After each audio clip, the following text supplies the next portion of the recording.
Welcome, everybody. Thank you for coming out.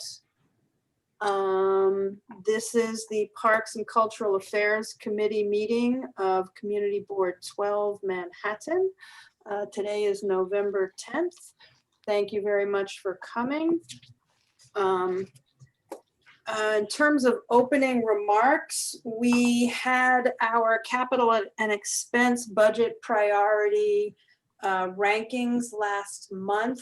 I think they've all been distributed to the board members. I apologize, I did not call the document up in advance, so I can't read to you directly from No.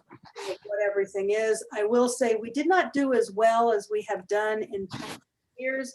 And on the one hand, I'm really disappointed about that because I feel like all of the parks programs and cultural affairs programs and capital items are my children and I love them all. So I want all to be at high ranking. But Liz, I do have it up if you want. Want me to read anything? Sure, I will ask you to read a couple things in a moment, but just Okay. the thing to keep in, for everybody to keep in mind are the things that the board ranked most highly were really reflective of the times that we're in, things like housing and jobs and supports for people who are homeless and who desperately need healthcare because we're in the middle of a global pandemic. So, it's not like parks and culture are frivolous extras, but they did take more than in other years a backseat to some of just the most basic maintenance of life, health and body and welfare items. So if you could just read off, Daryl, the capital items that made the top 20 and the expense items that made the top 20. I believe that our number one item, the Hispanic Society, was in there, and Yeah. adding additional sort of general funding for parks programming and staffing was in there. And if you could just read off the items from this Sure. the top 20. Sure. Well, actually, in the top 20 for capital, looks like there were 3. Our number 2 ranking for the committee was the number 13 for the board under capital, and that was to add ADA compliant bathroom at Javits Playground. Our number 1 priority for the committee was the full board's 17th priority, which was the Hispanic Society renovations. And then our 14th ranked capital item was number 18 overall for the board, which was the J. Hood Wright Overlook ADA accessibility. So you said just top 20, right? And I think we had a couple, I think in the top 25, like 3. Yeah, there were, because we had one at Yeah. 21 was the Raoul Wallenberg Playground, which was our 5th priority. 22, which was our 6th priority, was the renovation of the Fort Tryon and Loftus Playground. Let's see, 24. 24 was Inwood Hill, High Bridge, Fort Tryon, the pathway reconstruction, which was our 10th priority as a committee. At number 25 for the board, number 8 for the committee was ADA compliant bathroom at Park Discovery Playground. And yeah, so that was. And if you wouldn't mind, Chair, one that I think that the folks, the public members of the committee would like to hear would also be for public safety, the procurement of noise decibel readers for CB12. For the board, that was number 6. I know that noise has come up a lot in our meeting, so I just wanted to let people know that one. Thank you for pointing that out. That obviously comes out of public safety, but is one of the issues that we discuss here a lot. I believe cameras was also not quite as highly ranked, but, made it in the top 40 that goes to OMB. Mhm. And I would also just add, in terms of the committee's third and fourth priorities, they ended up 27 and 29 for the full board, which was basketball at Fort George and the Lighthouse Link. So The 20s were good to us. The 20. a lot of 20s, yes. Okay, so thank you for that. And in terms of expense, I think we didn't have anything in the top 10. We had several. Somebody's got something going on in the background. Thanks. If you could mute yourself, there's a little feedback. Thank you. What were the items on expense? Unfortunately, I've got them. my preview thing stopped. So for expense, our number one on the committee was, sorry, I was looking at the wrong one. Where am I? There, health and environment, health and parks. There we go. Our number one was increased funding by at least $500K for various programs throughout CD12. So, playgrounds, courts, historic houses, so on and so forth, about $500,000. That got number 7 on expense. So we entered the top 10 for that one. That was our number one expense. Outside of that, in the top 20, our number 4 was increased DCLA funding by at least $500K as well to increase support for arts programming. That came to number 18. The closest one after that was 21. This is our number 2. Which is add recycling collection and more trash receptacles to parks. So that was in the top 25. But after that, it starts to get in the 30s and the 50s. Thank you. Yep. All right, so moving on, Bennett Park Central Lawn Replacement Scoping Meeting. That was on December 29th. It was a really robust conversation. It was extremely well attended. There was a very active chat. We got a lot of really good information from the Parks Department about the proposed design. I think the main takeaway for me was there was a lot of concern about the material that turf is made of and whether or not it's toxic and whether or not it gets too hot. That's been a really big issue. So there's crumb infill in some kinds of, let me finish. I got this, I did pay attention. There's crumb infill in some kinds of turf. That's when you're running along and those little bits of black rubber.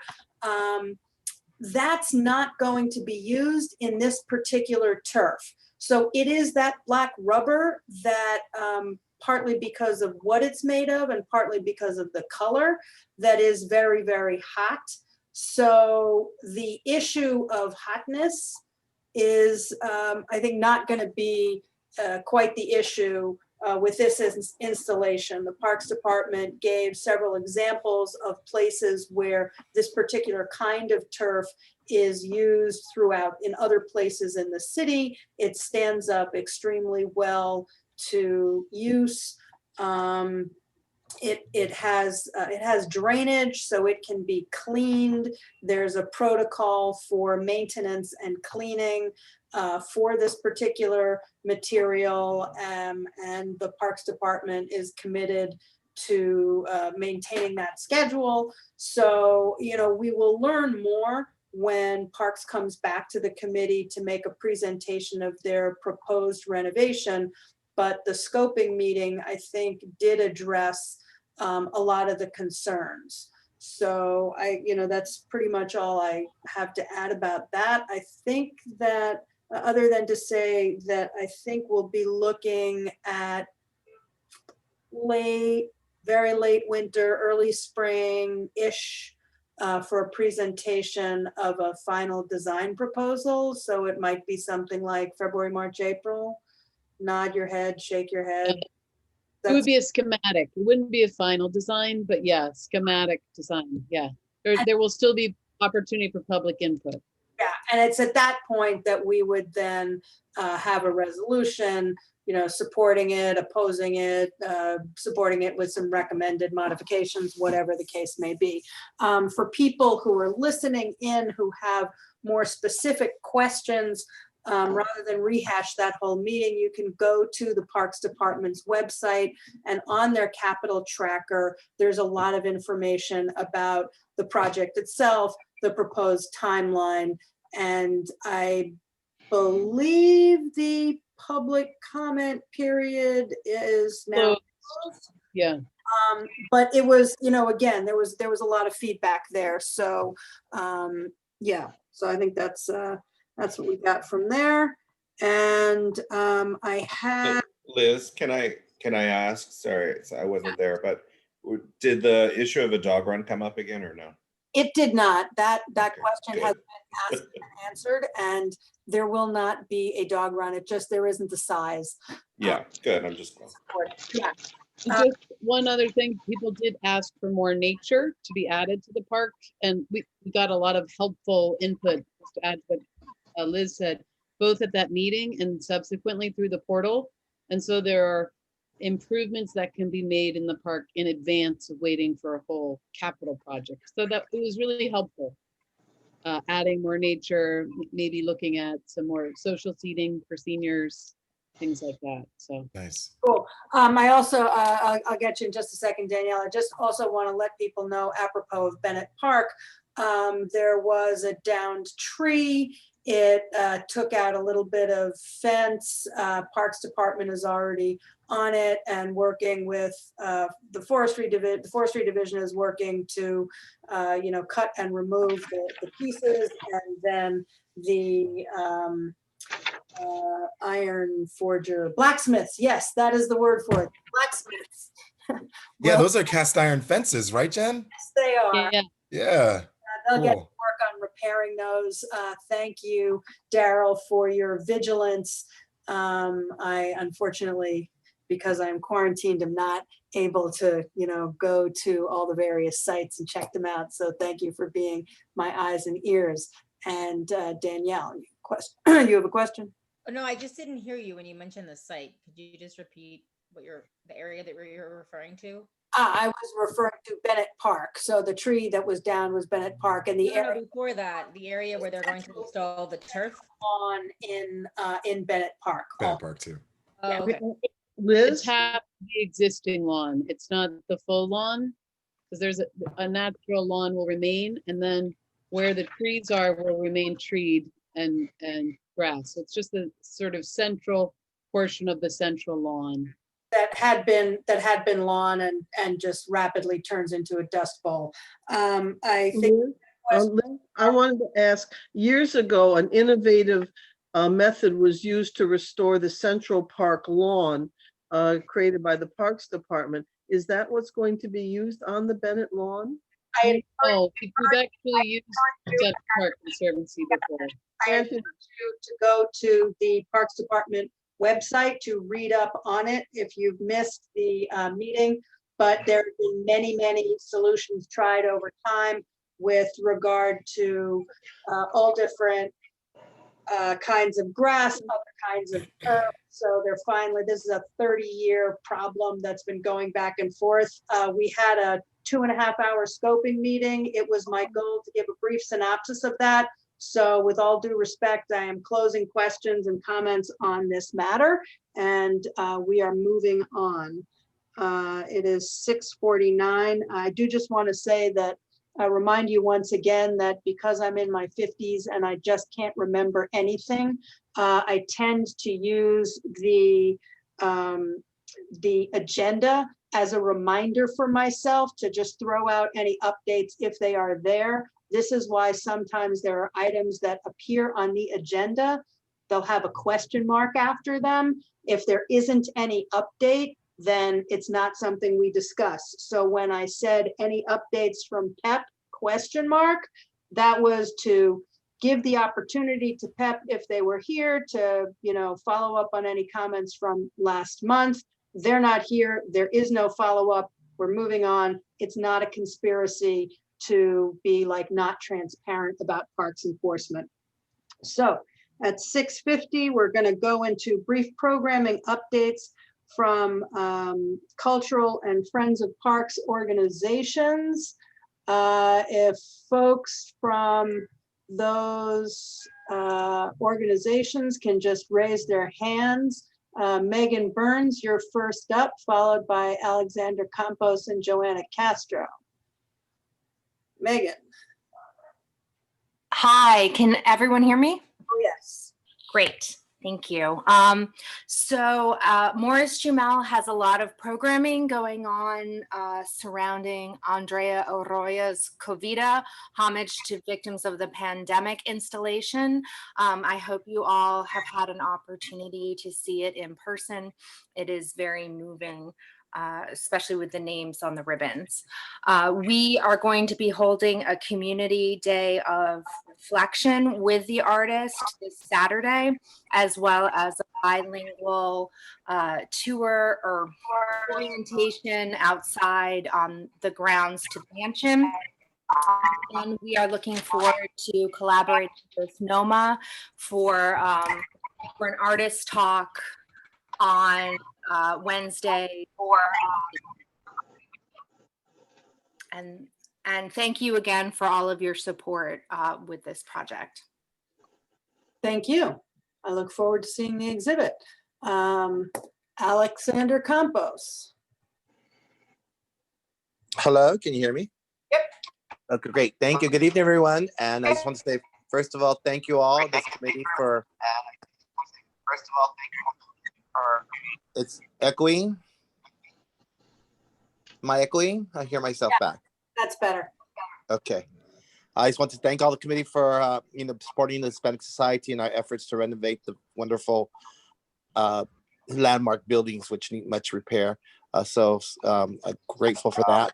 I just want to say also that we're going to launch our exhibition, Treasures on the Terrace. It's still open to the public free of charge Monday through Saturday from 11 to 5. No appointments are needed. We have a guard who will control access, and so you could just show up anytime and see it. That's Monday through Saturday, and they have audio components.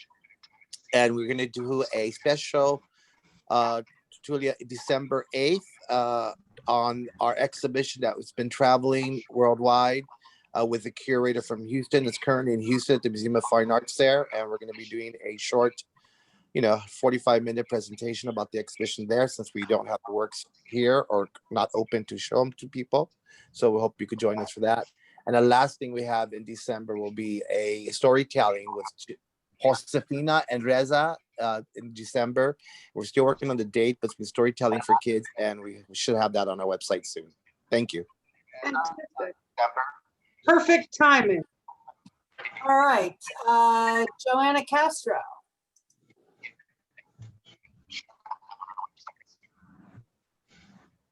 Hello, good evening, everyone. Can you hear me? Yeah, we can hear you. Okay. And so I have a couple of, hopefully I can go through all the different programs we have coming up. This Thursday, we have True Titans, which is an uptown music band, and it will be Thursdays with NOMA event at 7:30. So we've been doing Thursdays with NOMA for the last several months. And the idea is to showcase an uptown artist, performer, band. So I'm really excited. There are 2 left. Following week or next week will be DJ Liquid. We also have on Friday, so Friday the 13th, hopefully it's not going to be bad luck. We have a community healing workshop, and the idea is to have a moment to create in community. You have to bring your own materials, and it's basically whatever you have at home, and it will be led by a therapist. So this is not therapy, it's just a therapeutic workshop, 1 hour, 4:30 Friday. We, following the theme of healing, we recently launched a series of free videos, and they're in 3 parts. So it's breathing, meditation, and yoga videos. And this is for BIPOC, Black, Indigenous, oh my God, Black, Indigenous, people of color. The folks who created it are people of color, artists, performers from Uptown. And the idea was for artists and allies to use these as resources anytime. So they will be free and available. You can go to the NOMA website. The first theme is on strength. So please check them out. And as Megan mentioned, NOMA's executive director, Nydia, will be doing will be leading an artist talk next week with Andrea Arroyo in talking about COVID. If you want to learn more about NOMA, check our website, nomanyc.org. Also, if you want to sign up for a newsletter, you can do that in our website, learn about upcoming events, not only NOMA events, community events, as well as artist opportunities. Thank you. Steve, you had a question? You're muted. I had a comment for Mr. Campos, if he's still on the line. He is. Yes. I just wanted to point out that the committee's budget request for the Hispanic Society includes the repair of the sidewalk on 156th Street, which, as you probably know, is in decrepit shape. Thank you, Steve. Are there other community organizations that are looking to make presentations? I think Rachel Citron and Bob Barnett from Harlem River Community.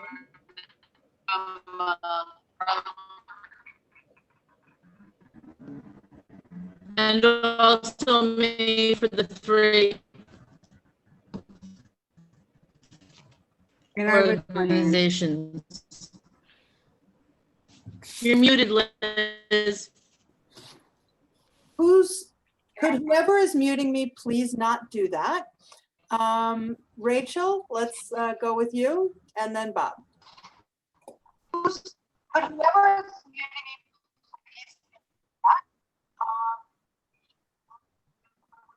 As Rachel Citron? Okay, you're unmuted.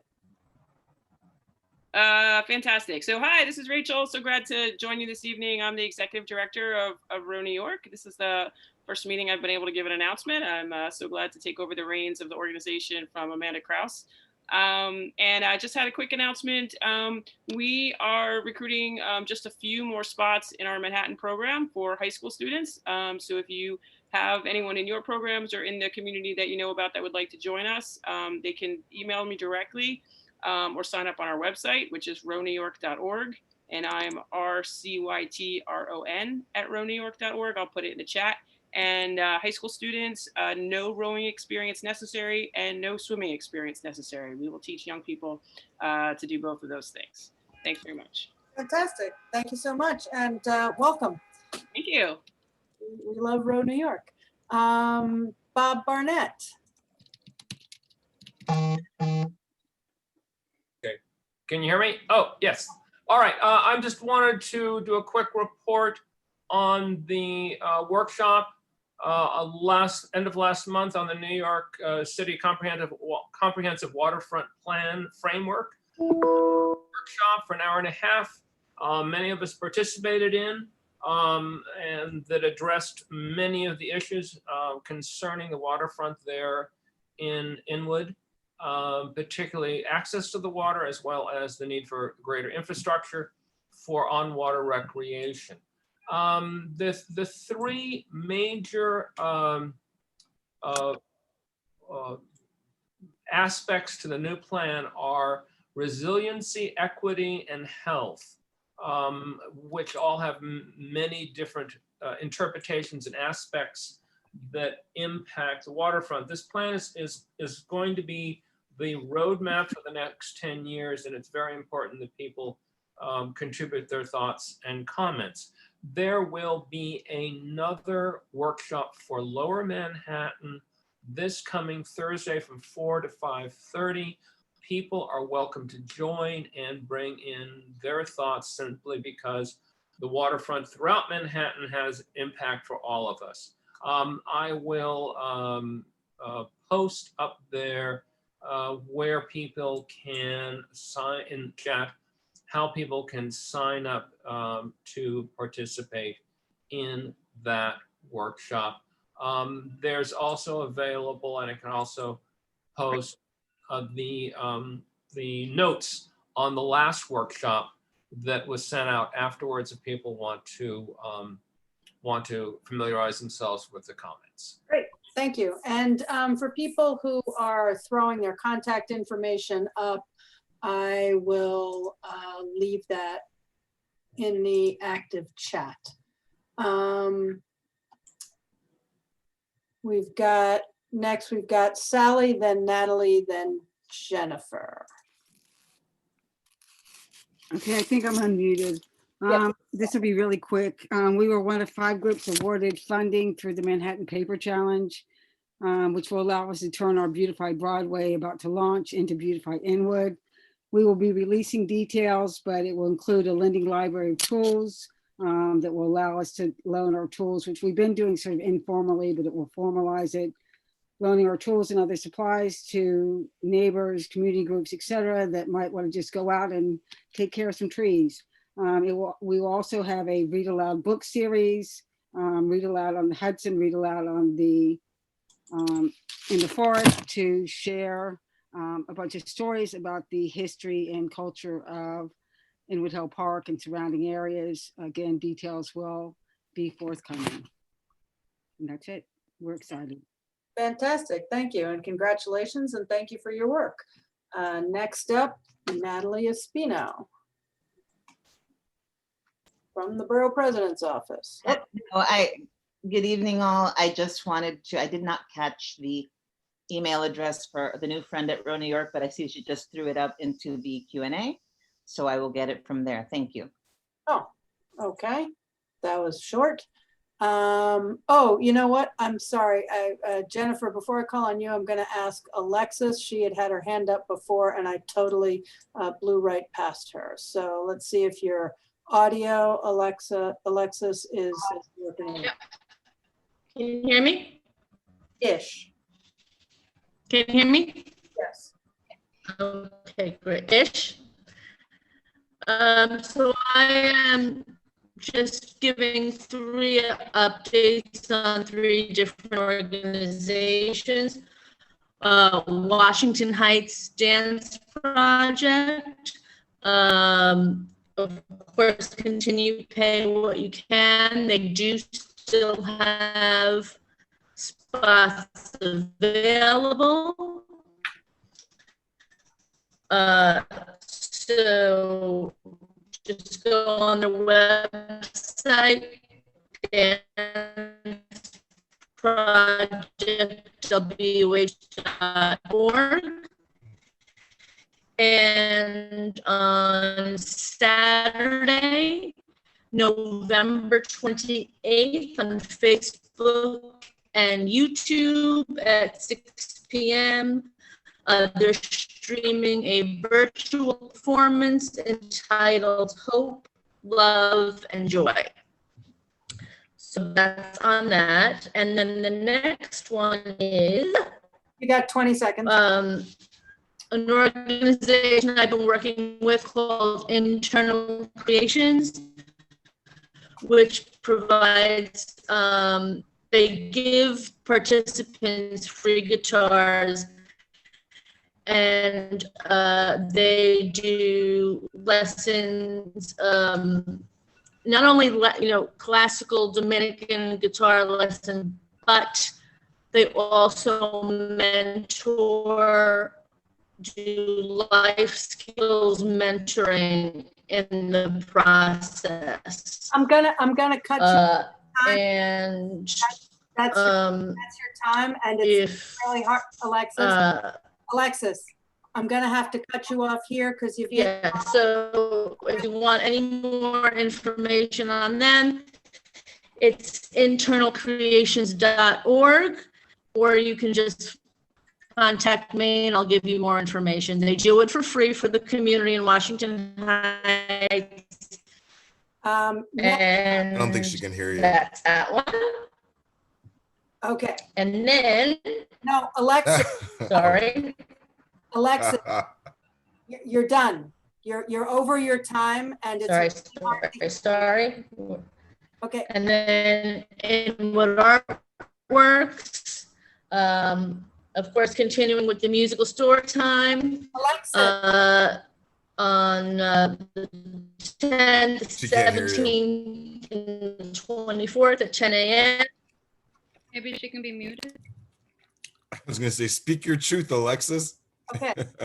Sorry about that. Not really sure what the issue was with her bandwidth, but it was very hard to hear. So next we've got Jennifer Hoppa and. Oh, sorry. Yeah. Hi, I'm Jennifer Hoppa. I'm the administrator for Northern Manhattan Parks. I just wanted to let people know about some upcoming events. This Saturday, November 14th from 10 a.m. to 1 p.m. NYC Parks and the Friends of J. Hood Wright are going to do our second cleanup of the Fort Washington Foot Park that this committee has raised before. And we're meeting at 167th and Haven. 30 people came out on Halloween and they removed 20 bags of debris with us. So that was wonderful. Thank you. This Saturday, you can also volunteer with the Fort Tryon Park Trust, meet at 10 a.m. Broadway and Arden to remove invasives along the Broadway expanse of the park. And Sunday, the Fort Tryon Park Trust at 10 a.m. at the Heather Garden. We're going to be removing invasives north of the volleyball courts. So if you want to get some, get the benefits of connecting with nature and help us remove invasives and improve ecology, come out. December 11th, NYC Park Stewardship is having an Inwood Street Tree Care event from 9 to 12. And you can meet us at Elwood and Sherman. And at Highbridge Park, we continue to have our second Saturdays a month, the trail work party and bike share, from 10 to 3. If you don't have a bike, it doesn't matter. You can use one after learning how to navigate the trails and helping with their stewardship. I know we have an event or an item on the agenda later about the Lenape. You can come learn more about the Lenape Sunday, November 22nd with the Urban Park Rangers from 1 to 2. The Urban Park Rangers also have a fall migration program this Saturday at 10. And a hike if you want to get to know the forest better on Saturday, November 28th.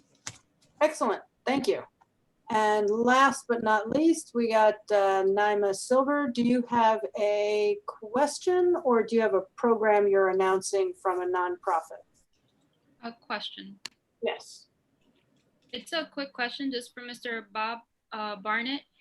If you can just like within 1 minute, what is the location of the waterfront? I know he mentioned Inwood, but specifically what area? And also, has there been input from residents in like the NYCHA houses that are close to the waterfront as well? Those are my questions. Okay, I can't address it. Can you, I do know that the workshop, I honestly don't believe anyone from the NYCHA housing participated. The workshop last month, we all were brought online, then broken into workshops. So I don't really know the entire, who participated entirely. And it really became an opt-in situation. So unless someone was actually advocating with them, I just don't know. I'm with Harlem River Community Rowing, so we have a particular interest in the waterfront. And so that's why we were there. I'm happy to send you, I'm trying to figure out a way. I can send you, post my email and I can send you the PDF of what was discussed at the workshop and any kind of contacts if you want, because they are still taking input. That would be great. If you could do me a favor and put your email into the chat. Will do. And Naima can take it from there. And then I'm going to respectfully request that the two of you take this conversation offline so that you, Bob, can bring Naima a little bit more up to speed on some of the waterfront issues. Be happy to. Thank you. Fantastic. Thank you so much. Looking in the panelists and the attendees, I'm not seeing any more raised hands. So at 7:10, we are moving to the next item on the agenda.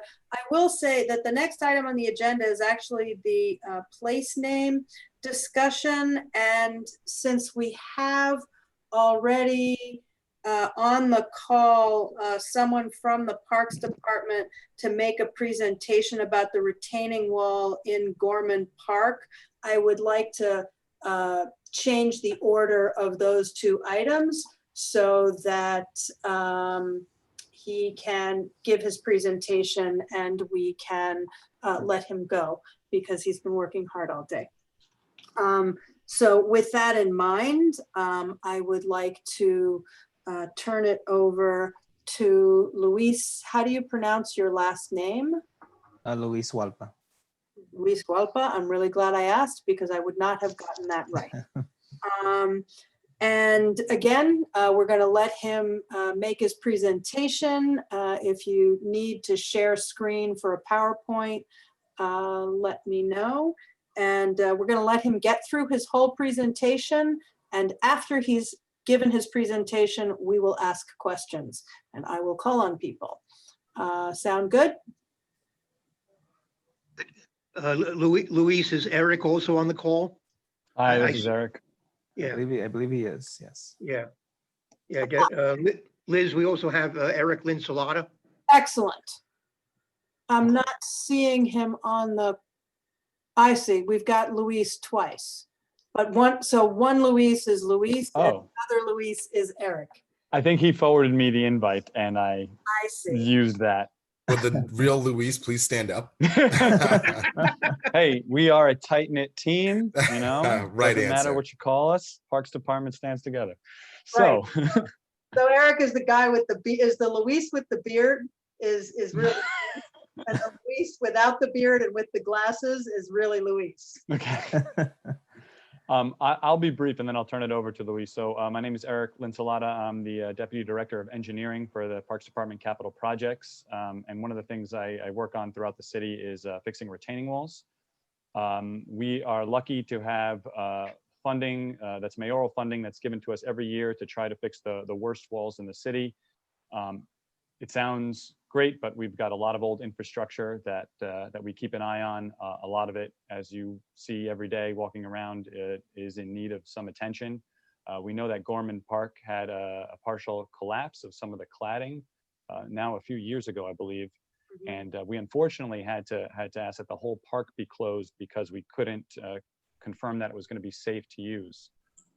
We're happy to say that we were able to get this in our program for retaining walls. It's fully funded.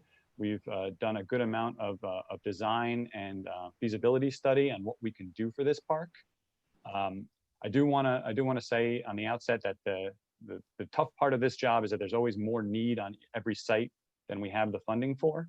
So what we're going to be presenting to you is what we think is the best project to restore that retaining wall and get the park open again. With that, I'll turn it over to Luis.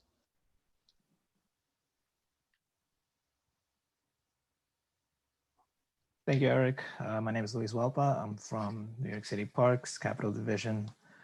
So today we'll be seeing the presentation for Gorman Park and the retaining walls that we will be reconstructing and stabilizing. So just bear with me, I'll share my screen.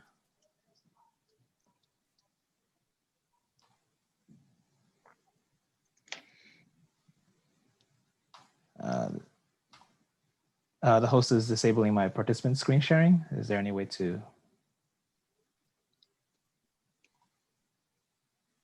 Let me see, I might have to promote you to a host. Record,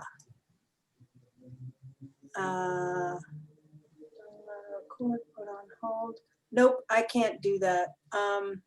Paola, are you on the call? Can you promote both Luises? to host so he can share screen? Okay. Thanks.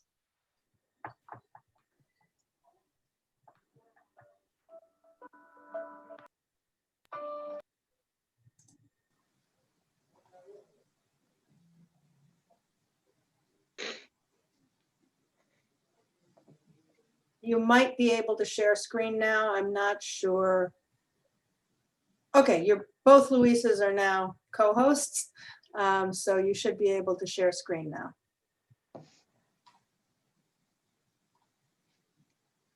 Oh, there. All right. Can everybody see my screen? Yep. All right. So Amelia Gorman Park. So we're doing the retaining wall reconstruction for Amelia Gorman, and our site budget was about $760,000 for fiscal year 21. So if we look at the next slide, we're going to, so when we went out there to the site, we saw that there was a stone facade that recently collapsed, and we believe it was because of water seepage. So our consultants have provided us a design that we have been looking at and reviewing to make sure that the stone facade can be partially, can be reconstructed and stabilized, as well as alleviating and answering some of the drainage questions that have come up as well at this park. And once we do that, we are anticipating to reopen the large portion of the park that has been closed down because of this partial collapse. So as you all know, this is in Manhattan, and it's located on Broadway, between Broadway and Wadsworth Terrace, I believe on West 192nd Street, I believe. 189th. 189, thank you, Steve. So we are not in the flood zone. We're not anticipating to be in the flood zone anytime soon. If you look at most of the land use, it's mostly all residential areas with very limited commercial. These are just the neighborhood context of all the other parks and playgrounds around Amelia Gorman.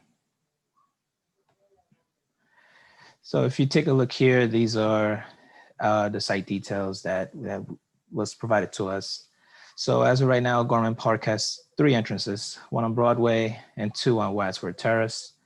So as of right now, the portion that's closed down, that's gated off, is on the one on Broadway. And then there's also like a fence in this area, if you see this line. So there's a fence here, and there's also a gate here that's closed off. So the public cannot access from Broadway to Wadsworth Terrace at this time. Because if you look here, the stone wall, this is where the collapse occurred. So we move on to the next slide.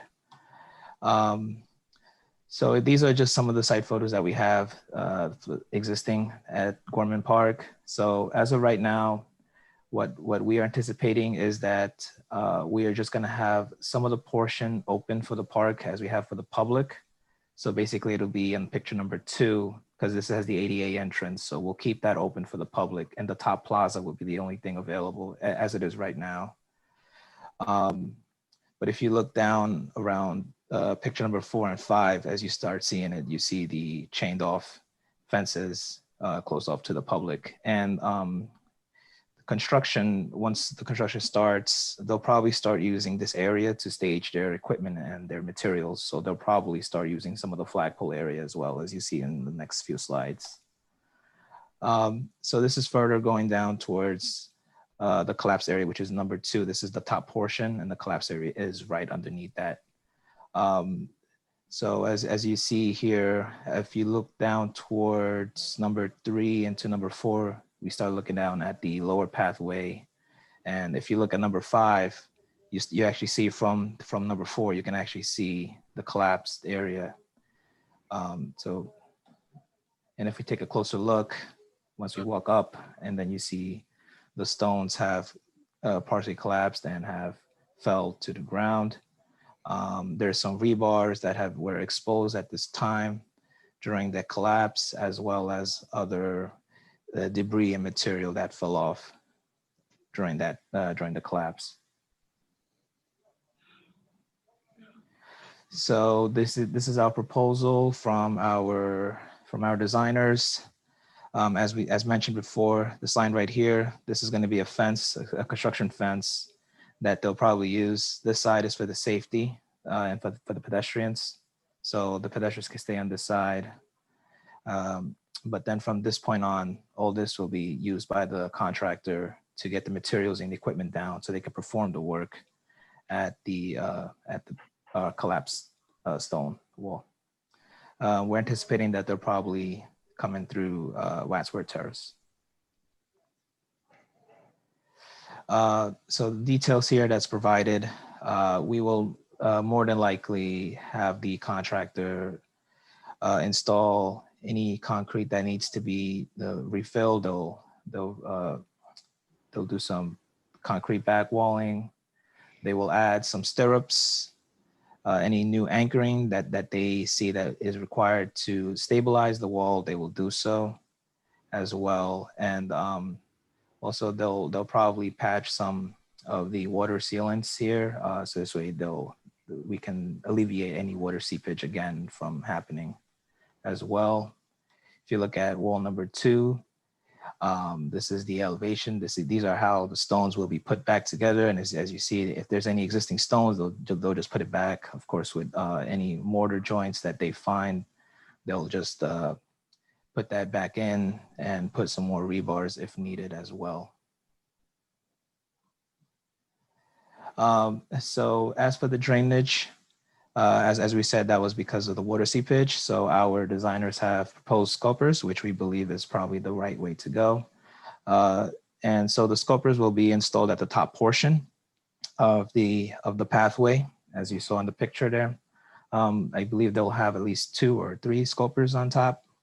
And so once the water starts seeping down, it's going to go into this broken stone pad. It's going to have about a 6-inch perforated corrugated pipe.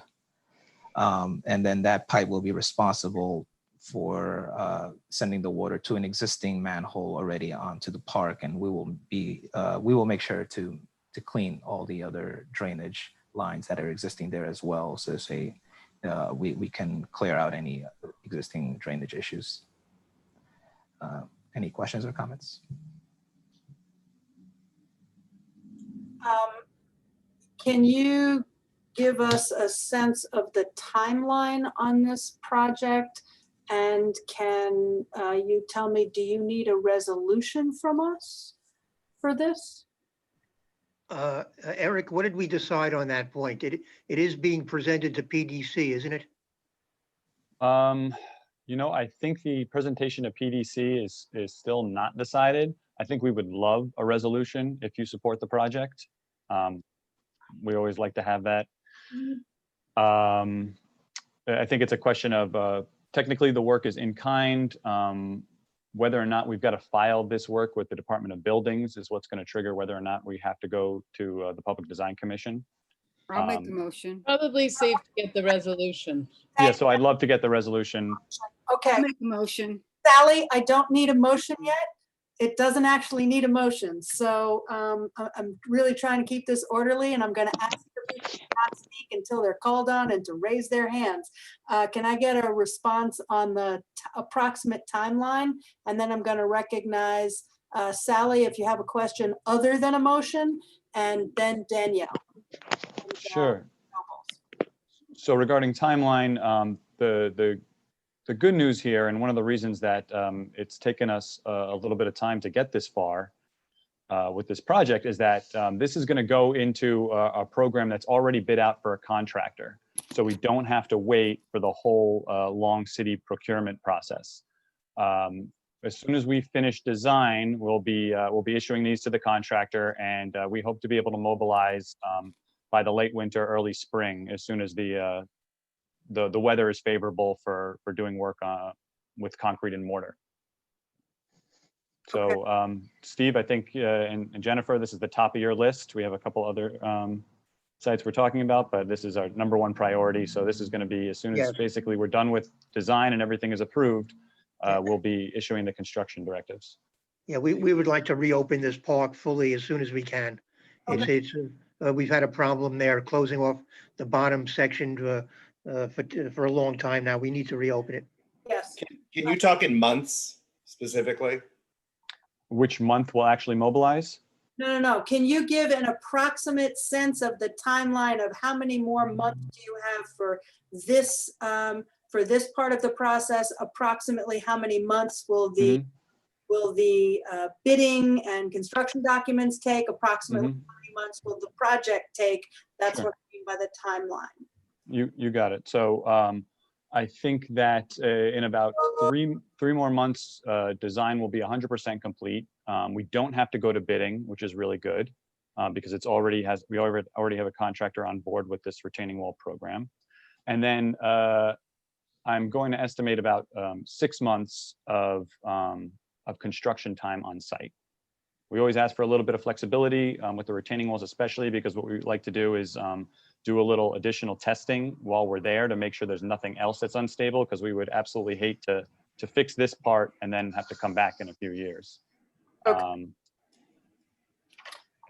Excellent, thanks. I'm just going to interrupt. I'm sorry, just to be clear, so that could be done by July?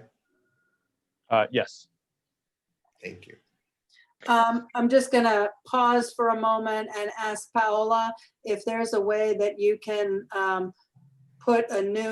send a new link to Alexis so that she can rejoin. I already did that. Yeah, we've actually tried a number of things and none of them seem to work. So I unfortunately think it's a lost cause. I did not realize that in removing her because she was having the audio problems, that was going to mean she cannot rejoin the meeting.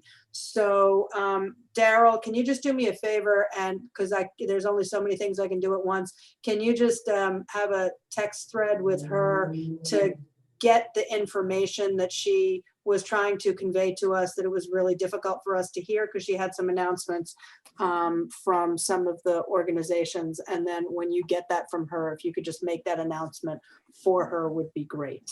This is why high-speed internet access was #1 when it comes to capital expenses. That is so true. If you can also offer her my profuse apologies and tell her I will call her after the meeting. Okay, back to Gorman Park. Are there additional questions? We've got Danielle and then— My hand raised on the second slide. Yep. And we've got Danielle, then Nobles, then Barbara. Nobles, would you like to go first? I actually would, Danielle, but thank you. I really appreciate that. I would, because my hand's been up for a bit. So I have a question, and Jen, Steve, this might be more of a question for y'all, because it's not necessarily about the construction, but it is about, and this is, I don't usually ask haymakers in these meetings, but this is going to be a bit of a haymaker here. When did this project start from a budget perspective? I see the mayor's money here, and living in this area, and they bring in my kids to a daycare that's near there for the last 5 or so years. This park hasn't been touched until that huge apartment building started going up about a block away. When was this project greenlit?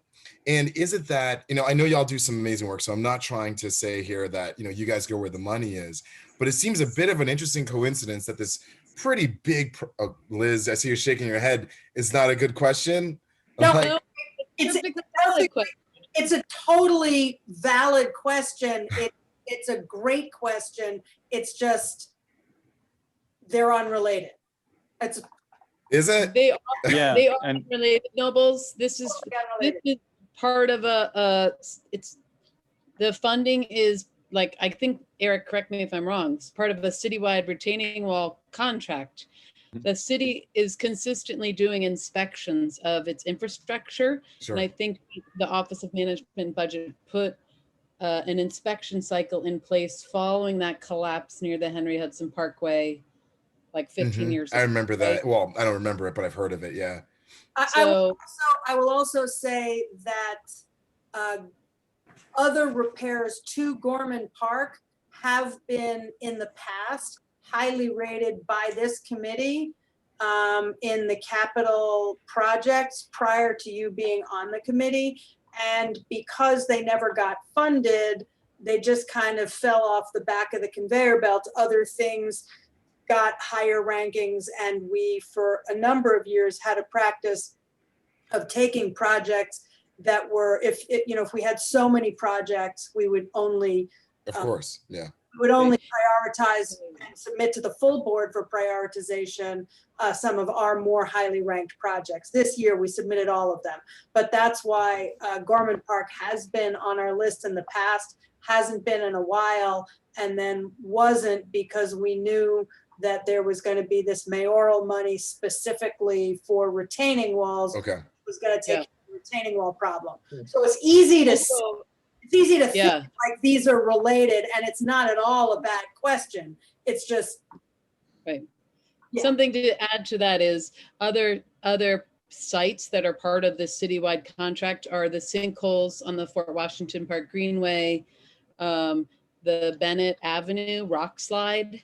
So it wasn't like suddenly this new building's coming up, so this is getting funded. No, there are ongoing, like Eric said, there are ongoing contracts and ongoing funding, and then it's just which it needs to be addressed, which can't wait longer, right, Eric? Are they they're prioritized based on need? Yeah. And we of course have to do the city procurement process. So when this collapsed a few years ago, I was actually one of the ones that went out and inspected it, like we do with every kind of collapse to see if it's safe. In this case, we had to close the entire park, most of the park, which was a shame. And then it took some time to get the funding that lined up with the contract, get that bid out, and then to bring us to this point where we could complete designs and show you. But I actually pride myself on we try to be almost like as technocratic as possible in the engineering office. Like we really annoy people sometimes because we like to keep our blinders on and just focus on what the technical needs are, what the worst walls are is what we always want to put on top. Cool. All right, thank you. So for what it's worth. I can vouch for the fact that Eric is a very good technocrat. Thanks, Gal. Can you hear me? Yeah. Okay, so 2 questions. The first one is perhaps because I don't really understand retaining walls. This is my first time sort of talking about them, so forgive me. But in thinking about the resolution, I'm trying to understand like how bad this particular wall is, and I guess what the risk is, so that we can make sure to convey that in the resolution. And like if also, I'm not sure if anybody's been injured, hopefully not, but I was wondering about that. And then the second question that I had was, you made a comment about the Department of Buildings, and I was wondering what makes the difference between a project that has to be approved by the Department of Buildings and one that doesn't. That's good questions. No one was hurt to my knowledge. I think we were alerted the day of or the day after it happened, and it was after, I believe, a heavy rainstorm, which is one of the things that often causes these stone walls to fail. It's because of that water behind it. In terms of how bad it is, it's bad enough that that the existing wall that's remaining there, that stone cladding, is unstable, which is why we had to close it. It's not bad enough that we have to demolish and reconstruct the whole wall. So actually, what you're seeing here is like a cladding, a facade in front of the wall. And they did that a lot. They actually put a reinforced concrete structure. Then they put stones, kind of like loose stones and mortar in front of it, and that's that brownish you see. And then in front of that is the dressed stones, the really nice looking, rectangular cut stones that are really iconic, especially in Northern Manhattan. And in one of the things that took us a while to get this to be designing this is that we really wanted to investigate and find out what's actually going on here. Is this whole structure unstable? Does it all need to be demolished and reconstructed or redesigned? And we're confident that it's safe, it's stable structurally. It's just basically this facade, this skin around it that needs to be restored, with some minor exceptions, and that's you can see in the bottom left photo number 2. that's a structural component that has started to erode some of the concrete, but that's because it's exposed. We know it's there. That's going to be one of the things that we repair. So Worst when we're done, scenario, sorry. what's like the worst case scenario if we continue to delay this project? The worst case is really it will continue to be closed to the public. Like more stones will fall off. It's really the getting this park back open again. That's the reason that it's a higher The priority. behavior towards me in these meetings is more than I can take at times. Eric, is the possibility that the plaza that it's holding up would collapse further? We don't think the plaza would collapse. Of course, the longer you leave something exposed, the more the weather gets into it and the faster it's going to deteriorate. But we don't think that there's a structural failure like incipient behind, below that decking. Did you answer the DOB question? No, that thank Danielle- you.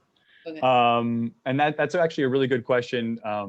I don't want to get too technical, but we talk with DOB all the time. And one of the things we have been talking about recently is where the threshold is for retaining walls specifically, because the building code is, as you'd imagine, written specifically for buildings, and it talks about things like retaining walls a lot, but usually in the context of how they relate to a building. So Parks Department is very unique. We have a lot of retaining walls.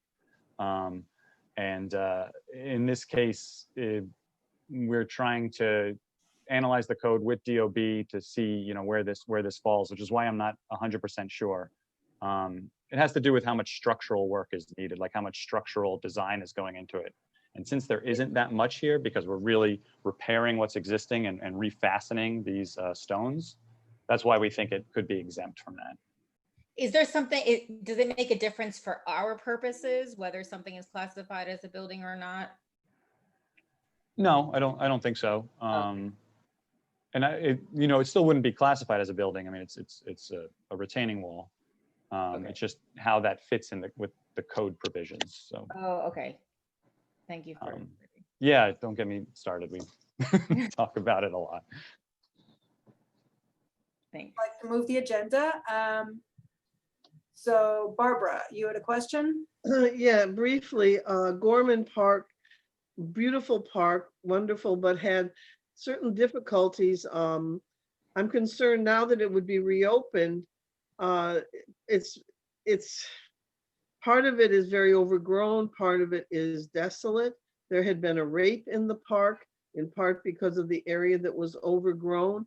Is re-landscaping the park included, and also erosion control included as part of this perspective, or are we just limited to the retaining wall? We are pretty much limited to the retaining wall. With regard to it being overgrown, as part of this construction project, we're going to clear up the area around the wall. I'm certain we'll be working with Jennifer on what Parks Maintenance will be doing. Usually we like to try to get the two teams to work together.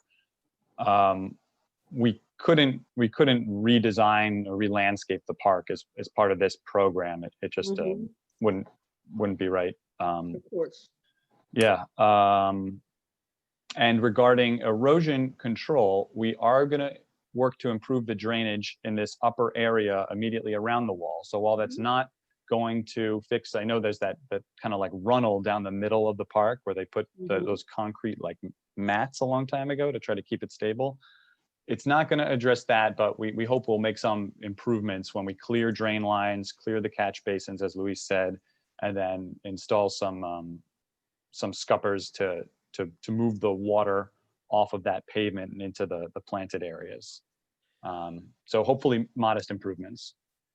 So it really calls for a phase 2 in terms of Gorman Park as it's reopened. We need a phase 2 for that. I think if your community was interested in improving this park, it would be a great candidate for a redesign. Yes, and that's actually been what I had referenced earlier to Nobles.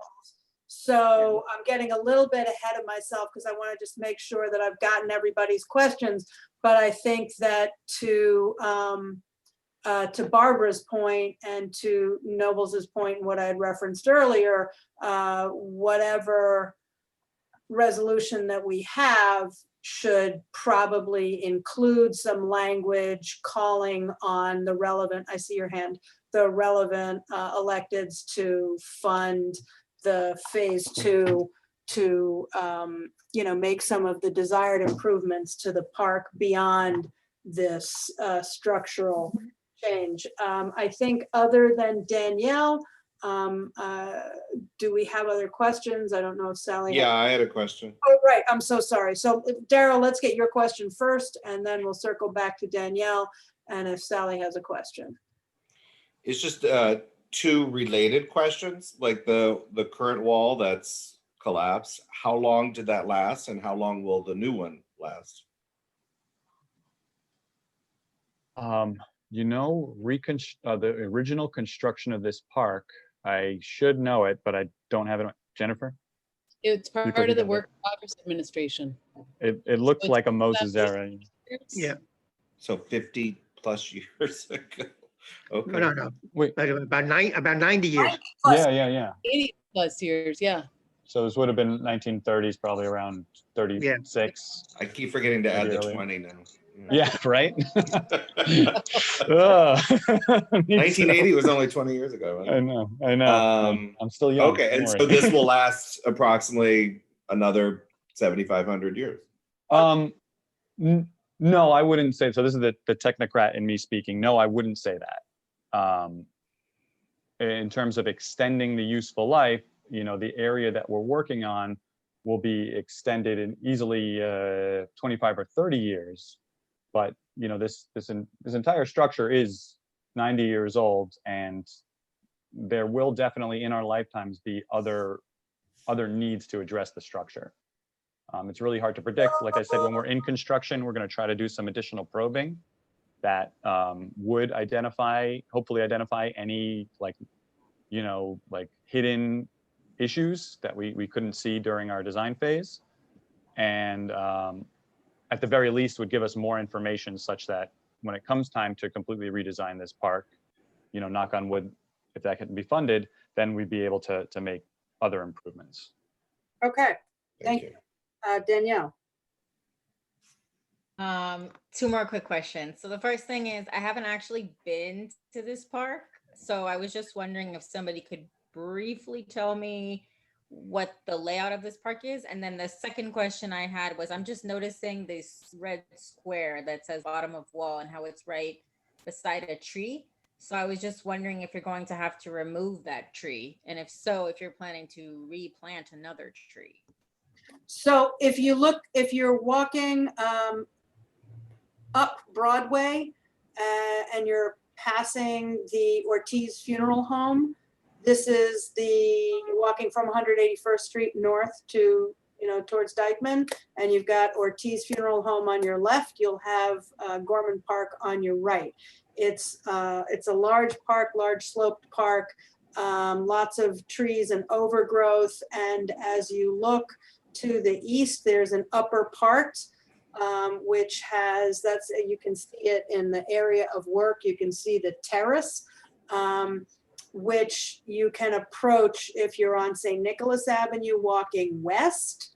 You can approach that upper area. There's a lovely seated area. There's a memorial plaque and a beautiful view of the sort of the Broadway Valley as you're looking west and down. And it used to be that for people who were going from east to west or west to east, instead of taking 181st Street, 182nd Street, which are direct routes, or 187th Street and walking down that hill, you could walk through the park, and instead of walking up or down this ridiculous hill of 187th Street, you could take this nice kind of snaking, much more graded path.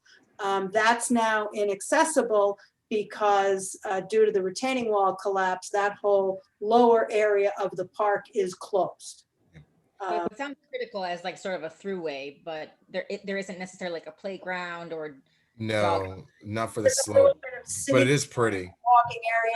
And it's a really interesting landscape that provides sort of a nice natural respite in the urban jungle, as it were. It's an Danielle, when it's fully treed out, that plaza feels, it's so gracious. It's like a Yeah. 1930s WPA. The whole Super beautiful. south side is a monument to, Amelia Gorman. It's really like classic 1930s era, and it's beautiful. It's got the old up the upper- lampposts and stuff. It's on the same block as the subway. If you don't know the Ortiz, the 191st Street red one train, same block.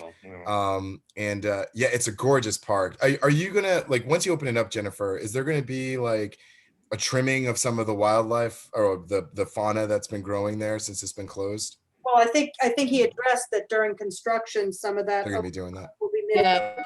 Yeah, we've walked the site with Eric's team and the engineers Good. and have scoped that out. Thank you. Cool. And the- Sally, The tree. the tree, is that tree, is that gonna come out or be protected? I think that tree has got to go. The trees that are growing right out of the wall like that are pretty bad for the structures. So I'm not sure where this landed with our in-house forestry review, but if it was not a weed tree and it's something we want to keep, then we definitely will plant another one on site or nearby. It's just part of our, Required to do tree restitution, Danielle, if you take anything. Okay. yeah. Sally, did you have a question? I'm I see you good. turned your camera back on, so. I'm good. Okay, so if everybody on the committee could please turn their cameras on so that I can tell by your faces.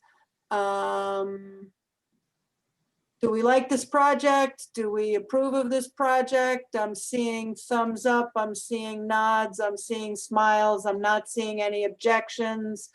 So it sounds like the obvious elements, and Jennifer or Eric or Luis or Steve, if one of you could please send me the PowerPoint so that I can crib some language for the resolution, but there would be a bunch of whereases, that this was built in the 30s and that there was the collapse, if someone can remind me what the date of that collapse was, and that the mayor's office is funding the $760,000 for the retaining wall, talking a little bit about the overgrowth abatement being part of the construction, but the landscaping and general redevelopment and repair of the lower part of the park not being part of the project, calling on elected officials to fully fund the previously conceived phase 2 renovation.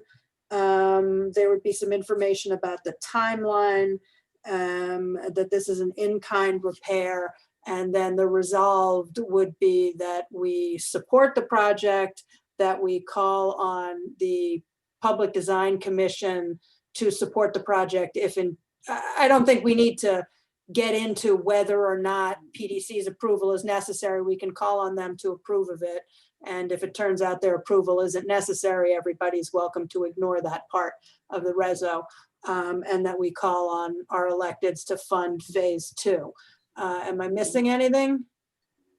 Yeah, maybe you would just want to say that you're looking forward to seeing this reconstruction of the retaining wall take place as quickly as possible so that the park can be reopened.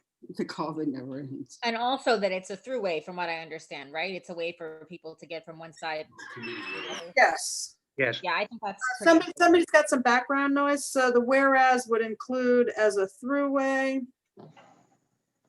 Yeah, because to me, that would be sort of a deciding factor, or that's critical, I think, in my decision making, because it sounds like it doesn't sound like there's a real risk at this point for this entire structure collapsing, and that it's more about making sure that it's opened, and in order to, so I guess. Well, I think there's a little bit of a risk, and more to the point, and maybe I'm just showing my bias as a resident of Castle Village, where we had a spectacular epic retaining wall fail, where our 100-plus-year-old retaining wall collapsed onto the Henry Hudson Parkway and cost $40 million to repair. So, as stewards of the city's money, this is the kind of thing where the longer we wait to fix it, the more expensive it is to fix. So it may be only $760 million now, but if it waits another 2 years and erodes further, it might turn into a $1.5 million project. And we're just sort of always trying to catch up. So I think you're right that it's a thoroughfare, but I think there's a kind of, these are the kinds of projects that aren't pretty, but they're incredibly necessary, and they just always get more expensive the longer we wait. And I wouldn't completely dismiss the safety concern, because that's why we closed the park, because there was the possibility of additional stone falling off of the wall and possibly that was something, but we didn't want to take that risk. Cool. Great. So committee Liz, yes. Liz, you might mention in the description that the top of Gorman Park offers some of the most spectacular vistas of Washington Heights. Yeah, well, I would include a general description of the park. So yes, I certainly can. But the vista from there is spectacular. Yes, it is. Thank you for reminding me of that. Okay, so I think probably the easiest thing to do is for people to actually raise their hands, because I can see that. All those in favor on the committee. Do we need this screen share anymore? Sorry. No, we don't. So yeah, That might be easier. kill the screen share. Thanks. So members of the committee who are in favor, raise your hands. We've got we've got Danielle, Nobles, Etta, me, Francisco, Sally, Daryl, and Barbara. That's 8. And then we've got our public members, both Alexis and Naima. 1, 2, 3, 4, 5, 6, 7, 8. 2 public. All right, that's unanimous. That's other board members, Mary and Richard. Mary doesn't have audio, but Mary, can you unmute and tell us how you vote? I'm in favor. Excellent. And Steve is not voting due to conflict. Yeah, Luis, do I have the revised presentation now? Yes, you do. All right, so Liz, I think I'll send it to you on Thursday.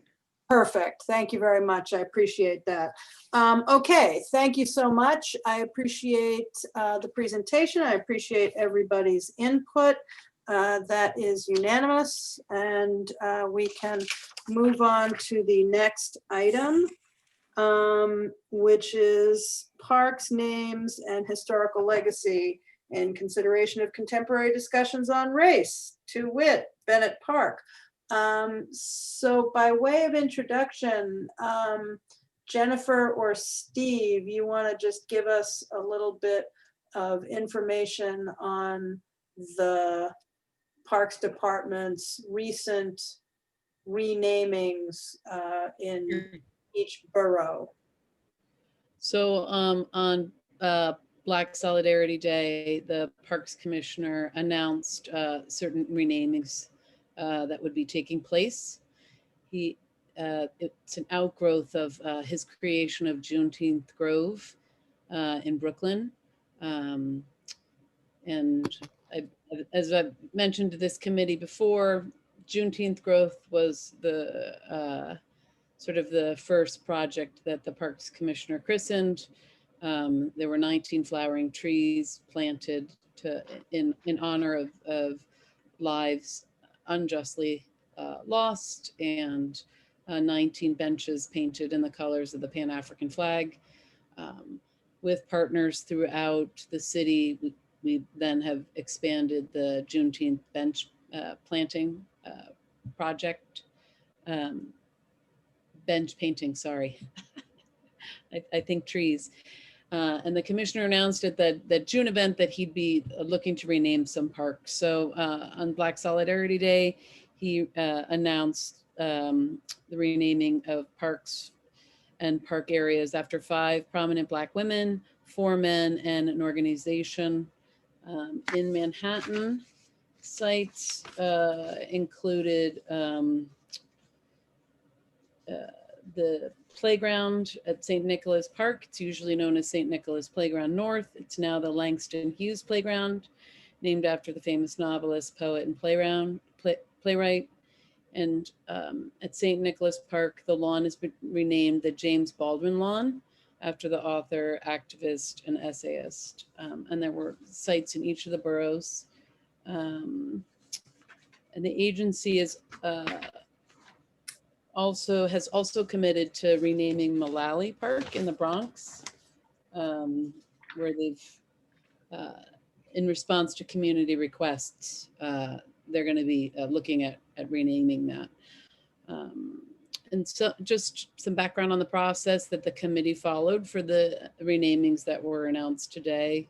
As many of you know, the Parks Commissioner can just rename a park. It's been done before. You know, that's totally within his purview. Gorman Park, for instance, was renamed Amelia Gorman Park. With several Gorman Parks, he wanted to distinguish the Manhattan one from other sites. And given the monument there, he renamed that Amelia Gordon. So it doesn't necessarily require, you know, public input, but he obviously is the Parks Commissioner, so he receives and considers, you know, public input. The committee that he convened for the announcement on Black Solidarity Day looked at name requests that individuals had made, community organizations had requested. The committee developed an independent list of people that they wanted to name parks or portions of parks for. They vetted those names with the respective borough historians, and they vetted them with the Schomburg Center in Harlem. That's how we got to where we are today. You know, for the Bennett Park, the commissioner receives requests from the public community boards for renaming. You write a letter of support. The person you want to, if you're looking to honor a person or have something renamed for them, there is a requirement that it be posthumous 3 years. Is that the proper way to say that word? Posthumous, yes. Thank you, posthumous. So I know this committee had wanted to look at Bennett Park, but that's sort of independent of that, our regular process. The Parks Commissioner took, and as an outgrowth of his Juneteenth announcement, he's renamed certain sites. So I see you, Danielle. I just have a quick, so my question to you, Jennifer, is there any consideration at this time of Bennett Park, or would the commissioner need to have, you know, like a resolution from this committee or a letter writing campaign from members of the community? Or I don't want to get ahead of myself and take a position on it. I'm just curious about the process. I would say a resolution would be helpful. If there's a community group that's advocating for this, or if the community board is advocating for this, some kind of clear resolution, I think would be helpful. Okay, thank you. So I saw Danielle's hand. Oh, wait, I see Danielle, but I'm going to let Sally go first because she hasn't actually asked anything. And then Richard and Daryl. Yeah, I think I'm unmuted, right? Yes. Okay, my question is sort of a broader one, which is, in October, the Andrew Mellon Foundation announced a 5-year, $250 million grant called the Monuments Project to transform how we tell our histories in public spaces. I wonder to what extent, and this is relevant to this as well as, you know, the naming of the Lenape, et cetera, to what extent that New York City has looked at those funds. I know they just awarded $4 million to Philadelphia Monument. I have to scroll down to it. To Philadelphia to, hold on. To Philadelphia to their Monument Lab, which is an independent public art and history studio that works with cities throughout the history in collaboration with artists to reimagine the monument landscape. And it looks like this is a huge pile of money, and it looks like it's something that, given that this is an initiative that we're undertaking as a city, that we should be applying for some of those funds. $250 million, 5 years. They very well may be, Sally. I can find out. That would be great. Our Arts and Antiquities Division had been intimately involved in that whole effort to revisit the city's monuments. Yeah. But I don't know what their next steps I'd are. be or if really they're- curious about what you find out, because there's some Yeah. groups in New York that I think would be very interested in these funds. And I was trying to think of ways that we could work with them as a community board to support their applications for funding from the Mellon Foundation. Anyway, that was my only point. So I think apart from whatever we may decide on Bennett Park specifically, I don't think we need to wait until the next meeting. If you're able to find that out from Arts and Antiquities, and then I'll let me know, and I'll forward that on that answer to Sally's question onto the rest of the committee. Richard. No, me. I'm sorry, Danielle, you are correct. I just wondered whether you have any updates on the signage for those benches, since there was that one bench near Inwood Hill Park that was painted because, or I would say vandalized.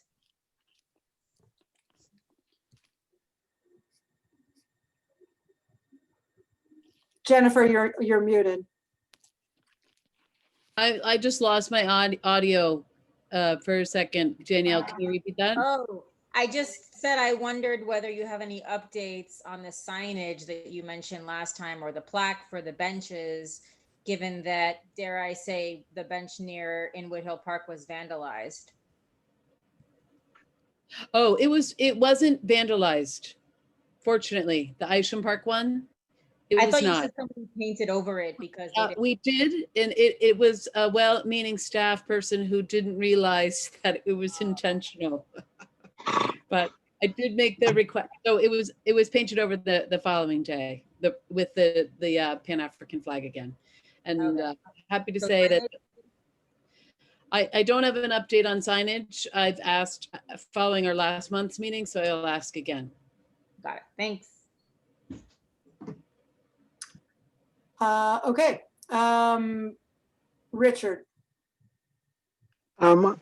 I'd like to strongly encourage both this committee and the Parks Department to move on the renaming of Bennett Park. I was struck about 2 months ago seeing an article that the fire department, which had had a award named after James Gordon Bennett, withdrew and renamed that award. And with that coming from the quite culturally conservative fire department, it very much caught my attention. I wanted to find out more of what that was about. Bennett, in his lifetime, was very much engaged with the process and trade of slavery in this country. I assume, I wasn't able to find out, but I assume that the thing of notoriety that he did that got the park and a nearby street named after him had something to do with just having the money to donate the land, the house, whatever. But the man's gotten, the nicest thing I can think to say is he got a century or so of notoriety for that, and that's more than enough. I think there would be a wide choice of possible names for the park. I've talked to a number of people in the area, long-term residents, newer people in the institutions around here, and there was a lot of positive feedback for doing that. A number of names were suggested. Though the one that most caught my fancy, that person is late in her life but still alive. But they're just in the area, there's a rich choice of people who have contributed to the community, who are part of the rich and varied history of immigration in Upper Manhattan, and who have lived meaningful lives in any of a number of ways that would make me much happier about going to my neighborhood park. Motion to rename it Steve Simon Park. No, I'm messing with you. Easy, chill, everybody, chill. We'll take your first 4 words and go from there. It's in the south part of the district.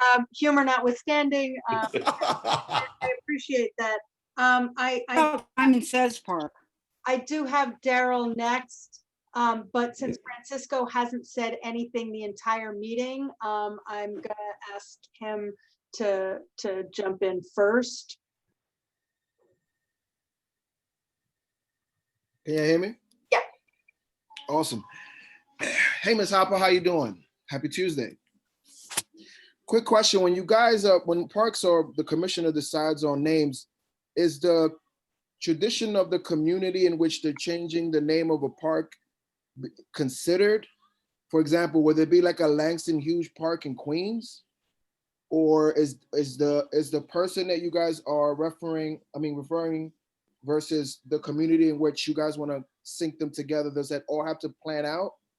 Because I'm curious, only because I've been living here for 40 years and I can't recall any parks in this area named after many Latinos or Native Americans or Black folks.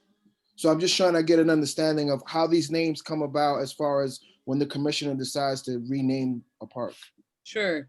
So just some of our parks are over 100 years old. So I don't know in all instances what the impetus was in their naming. Isham Park, for instance, was named Isham Park because the Isham family gave that land as a gift to the city to make a public park. High Bridge Park was named for the historic bridge that was constructed in 1848. J. Hood Wright Park, I believe the city acquired that land, but it was named for a former landowner. More recently, I'd say like playgrounds were named in recognition of people. So Ann Loftus Playground in Fort Tryon Park. Don't say it. Don't say it. Does anybody know? Okay, this is a test. Who here knows, Steve? Don't say anything. Who here knows who was Ann Loftus? Do do do do do do do. Daryl?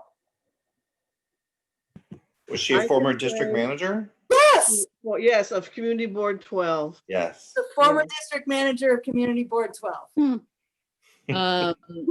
So say like Quisqueya Playground at High Bridge Park, is an acknowledgement of, the diaspora, of Quisqueya. Raul Juan Bosch Plaza was a recent renaming we did in honor of the first democratically elected, president of the Dominican Republic. Also, at Fort High Pablo Bridge Park. Duarte Square, El Catania Payan, Right. Triangle. Raoul Wallenberg, near Yeshiva University, that playground was named for the Swiss architect who saved thousands of Jews, in German occupied Hungary. So I think because the parks are old, they were named it whatever, but playgrounds or plazas have been named more recently in response to what the community context is, what's historically significant for that community, what's culturally appropriate for that community, and who does that community want to sort of honor or lift up. Yeah. So next up, we got that is a good question. Next up, we have Daryl. I had 3 short questions. Earlier, you said something about possibly needing a resolution from the committee. To be clear, is the resolution something that you're simply asking for, we would like to rename this, period? Or are you expecting us to suggest a name? I think if the idea is coming from this committee and you have specific recommendations, I think you should make them, right? you represent this area, several people have come forward with this. I think it would be helpful if you made some recommendations. Okay, could like multiple. Could be And multiple. then, because what that does, kind of to Francisco's point, it helps put forward, these are things that we think would more accurately represent our, our community, or these are things that, this is a part of our heritage that we want to be highlighted, or, so I would think it would be helpful in making sure that when it's considered your sort of priorities or goals for the site, Okay. I'll inform The that. one of the other questions I had was what regarding when you do make these changes to various parks, is there at all a plaque or anything that references the old name so people will know why, sometimes that these changes were made? Because otherwise that might get lost, and I think that would be unfortunate.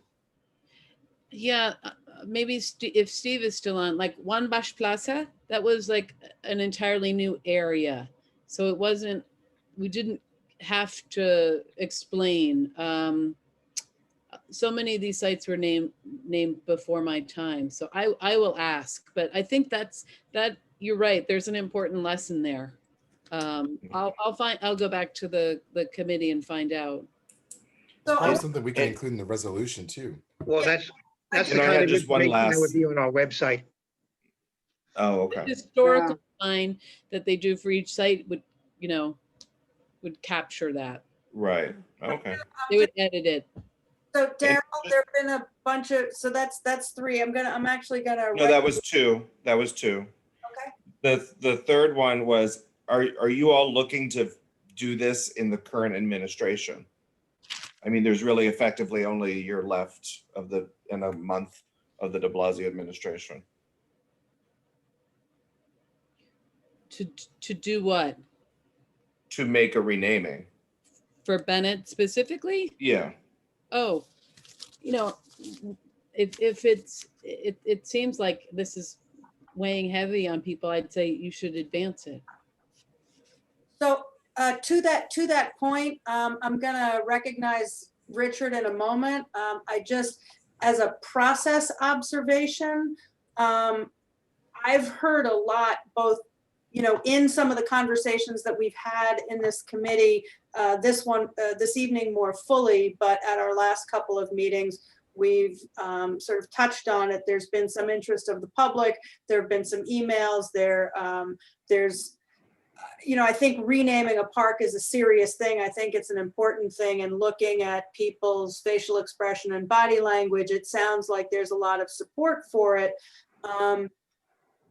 But I think because this is a big deal, both in terms of making a decision as a community to rename a park and also wrapping our heads around what we think would be either a good name or a good set of names to consider, I feel like passing a resolution this evening might be a little premature. I personally would feel more comfortable with robust minutes that capture the highlight of this conversation so that we can have it out there for the public, so that next month we can have a little bit more clear public feedback and discussion about, this is the resolution that we're considering, to rename it after, this particular person or thing, or from among the set of things. Does that feel reasonable to people?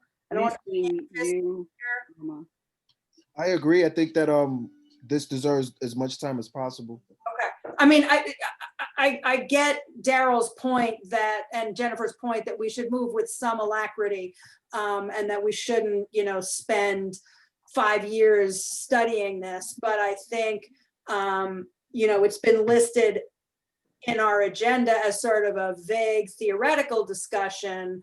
And I feel like we should have as an agenda item, we have a resolution to rename Bennett Park, whatever, and really be able to advertise that so that people can weigh in on that. So with that, Before I recognize Richard, I see Natalie has her hand up and she has not had a chance to speak to this issue. So I'm going to go Natalie and then Richard. Thank you, Liz. I would just. And then Alexis, sorry. I would just add to this conversation about how we memorialize history and certain people in history in these public spaces. I will bring up that the New York City Council's Committee on Cultural Affairs recently had a hearing looking at the creation of a special office or a special person that would be looking at the representation and equity of BIPOC communities in the arts. I will reference also the ongoing discussion on the replacement of the Sims statue in Central Park, and how there have been vigorous discussions by the community boards that surround the park about whether or not the pedestal should remain, with City Council's proposed educational plaque explaining we, ceremoniously took down the statue of Sims, who had been at one point in history, in certain historical narratives, remembered as the father of gynecology, something he achieved through performing horrible, abusive, torturing experiments on African-American women. So we continue. This is an ongoing conversation. This is an ongoing work that has to be done. I will also let you know that your colleagues on Board 10 are looking to have some kind of memorial to the exonerated 5 to go into the new design of the Lasker Pool, because the Conservancy came into CB10 and presented a beautiful plan, but that included no acknowledgement of the fact that an entire generation of African-American young people were robbed of the ability to use that park because their parents were terrified that they would end up the way that these 5 young men ended up. So these are parts of our history. These are difficult conversations that we can have and that are happening on other boards. So I urge you to connect with your counterparts on some of these other boards, and kind of use some of that for whatever you propose for Bennett Park. Thank you. Thank you. Richard and then Alexis. Very brief. When I raised my hand, it was to suggest that we do a motion along the lines of start the process of renaming. I think the alternate process that's been proposed is fine, and I think it falls on all of us just to make sure that we're talking to people about it over the next month. Thank you. Yes, so that's going to be everybody's homework. Alexis, you had your hand raised. Alexis, did you have your hand raised? Yeah, I took it down because I think it's going to be a different issue. Okay. All right. I'll get to you on that. So then I think I feel comfortable bringing this conversation. Oh, Daryl, I'm so sorry. Just real quick. And also I'm kind of curious as part of the, I don't know if anyone knows this, are there any Bennett family members around anymore? I'm going to. May I respond to that? Yeah. I think the easiest way to find out would be to ask someone in leadership at the leadership or liaison at the fire department who has already grappled with this issue. Richard, would you by any chance be willing to do that? I'll give it a try. I appreciate that.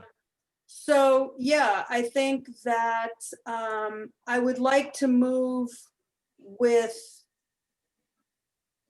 purpose so that we don't have this just be something that we talk about to talk about. But I would also like to take some time so that we can be thoughtful about something that's important. So I will put this up on the agenda for next month, with having a resolution either in December or possibly in January depending on what kinds of feedback we get. But just by sort of a straw poll, facial language, facial expression, show of hands, are we in favor of considering a renaming, or are people liking the idea of keeping the name that's there? In favor of renaming, show of hands? Okay, so it looks like, I'm not seeing Barbara, but you're muted, Barbara. It's pretty much just a yes or no question. Are you in favor of considering this? You're still muted. Okay, so it looks like it's unanimous that we agree that talking about renaming Bennett Park is appropriate. So I will frame it in that way. It's fine if we don't have a set idea on how we might rename it, but yeah. So I'd like to close this part of the discussion and move on with the agenda because it is 8:20. I have a quick question. Yes. It's like just a process question. So at the next meeting, anybody will be able to just speak and throw out names, and we'll just sort of keep a tally of the most popular names, or how are we planning to do this? So, I mean, exactly what we decide, I think, is going to depend on what the conversation looks like. So I don't have a set idea. And that's also why I suggested that it might actually be January before we have a resolution, because it may be that in the course of discussing this next month, someone's gonna say like, it may be that there's a suggestion as to a particular name, and everybody says, oh my gosh, that's a great idea. And despite other suggestions, everybody thinks that a particular name is absolutely what we want to go with. Or it may be that we're not really sure, and there having been some names thrown out there, we want to do more research. So I don't want to say that we are definitely going to have, come to a conclusion next month. I think that, in light of the kinds of things that Natalie mentioned, the kinds of things that Sally mentioned, some of the names that have been thrown out in casual conversation outside of this committee, it's unlikely, I think, that we will have an agreement within 1 month, but we might. So I don't want to be ham-fisted about like how I think it's going to go. Nobles, I'm going to let you get the last word, and then I really want to move the agenda. Sure, just 30 seconds. I think that's the appropriate timing to possibly think of January. I do think next meeting, it might behoove us, and this is just a suggestion, to talk about the process by which we're going to keep this a transparent process.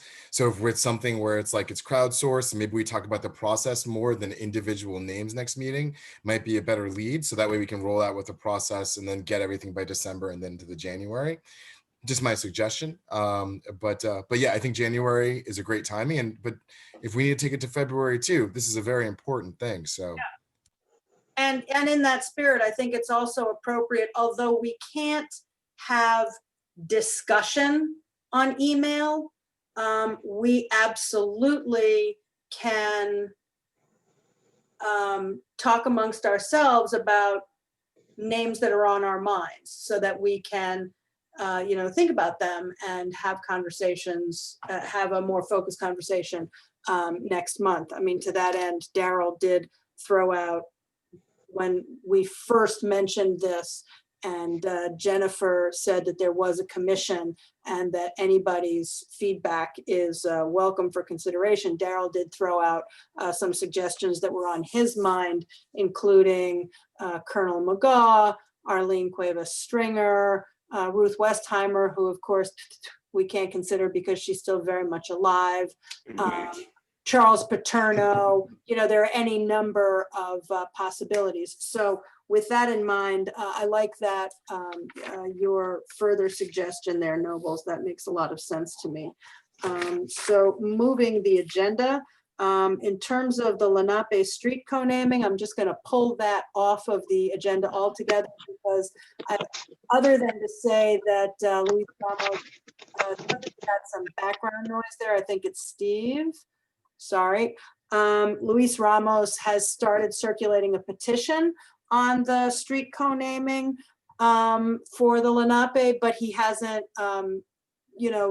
finished that process and hasn't come to us with a proposal. So I'm just going to keep that as a placeholder. And who knows, it might be that this committee winds up making a recommendation for a street co-naming and making a recommendation for a park renaming at the same meeting. Hey, Liz, yes. can I just make a procedural point about co-naming? Just because we recently went through this with the Healthcare Heroes Way and the other one. The Traffic and Transportation Committee only does it twice a year.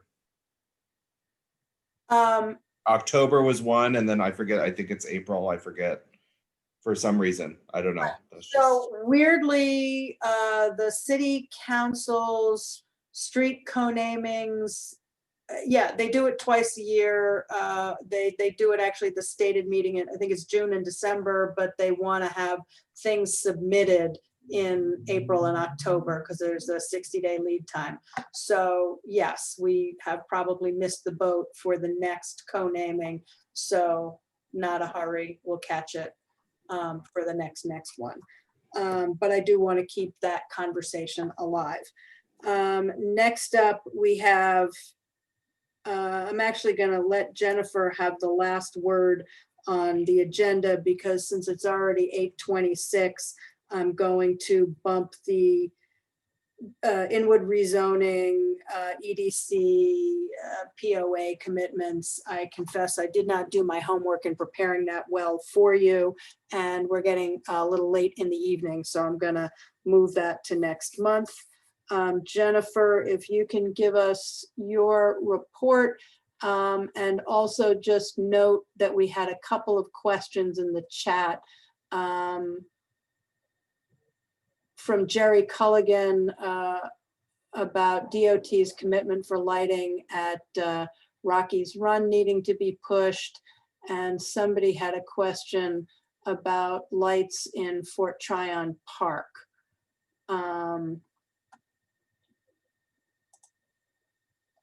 Okay, Jennifer. Okay, great. So you heard about the Black Solidarity renamings that were announced. Some other positive news, Monsignor Kett Playground, which this committee was invaluable in the design process for. It just received a Design Excellence Award by the Public Design Commission. So kudos to all of you for your helpful input in shaping that. And we're really excited it's getting an award. I also wanted to remind people that the Highbridge Play Center, Highbridge Rec Center, is a COVID testing site. It's open daily 9 a.m. to 7 p.m.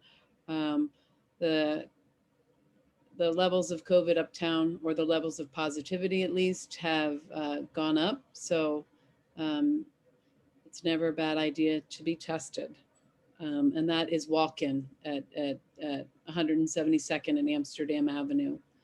I mentioned all the stewardship opportunities that are upcoming and the programs offered by the Urban Park Rangers. If you go on northernmanhattanparks.org and click on events, that's a shortcut way of seeing the details on all of those. Just some capital project highlights.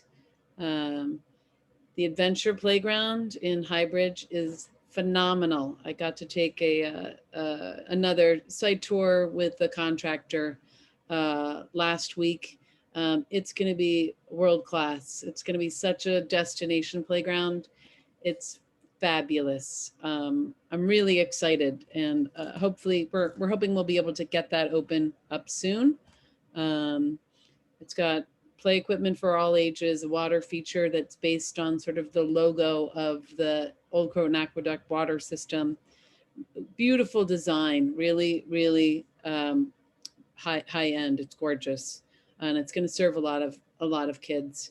And with that, we have we will have a new outdoor adult fitness area in the sunken playground, and a lot of incredible plantings to improve the ecology of that area. Most of you know, on the Capitol Front Audubon Playground, which this committee also was invaluable in working with us on the design for. It has portions of it have reopened, the synthetic turf soccer area and the basketball court and some of the playground. The rest of the playground is expected to be complete by the end of the year. We're working with the safety surface installer and the play equipment manufacturer to have that tied together. So by the beginning of the year, that will be done. And the bathroom, the public restrooms that we're reconstructing there are expected to be complete in April. Bennett Park, Liz mentioned the public input process, which has been great. We've gotten a lot of great input overall for not just capital work, but ongoing park improvements and landscape improvements. You heard about Gorman Park, and then we're still waiting to hear back from the city's Office of Management and Budget on some of the projects like Ann Loftus and the Inwood Nature Center when they can advance. Lastly, last capital project, the Fort Washington Park, the wooden deck bridge. It's in right now, the DOT is managing the construction contract procurement process. And it's still in procurement. Hey, about that bridge, you realize it floods, right? Is there anything they could do? So it's not the bridge that floods, it's the temporary fix that they did while we're waiting for the total capital overhaul. So the carpenters have come out.